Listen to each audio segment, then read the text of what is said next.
Hello! ఇవాళ నేను మా హస్బెండ్ గ్రోసరీ షాపింగ్‌కొచ్చాము డీమార్ట్ నిజాంపేట్.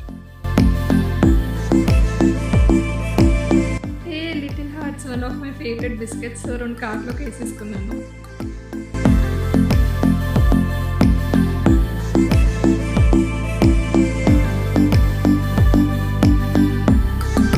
సో, అలా షాపింగ్ చేస్తూ నెక్స్ట్ ప్లాస్టిక్ వేర్ సెక్షన్‌కొచ్చాము. సో, బాటిల్ కలెక్షన్ చెక్‌ఔట్ చేస్తూ ఉండే ఒక బాటిల్ నాకు నచ్చింది రూ. 199.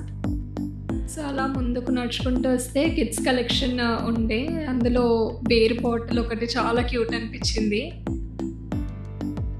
So, after 2 hours of shopping తర్వాత ఫైనల్‌గా బిల్లింగ్ సెక్షన్‌కొచ్చాము. ఆర్గానిక్ హోలీ కలర్స్ కూడా తీసుకొనుండే. సో, ఇంకా షాపింగ్ చేసి అలసిపోయి ఇంకా పిజ్జా తిందామని డిసైడ్ అయ్యి బయటికొచ్చిన తర్వాత పిజ్జా కార్నర్‌లో పిజ్జా తీసుకొనుండే. మా హస్బెండ్‌ని పంపించాను తీసుకురమ్మని. సో, అట్లా మాట్లాడుకుంటూ ఉన్నాము. ఇంతలోపు మా పిజ్జా రెడీ అయింది.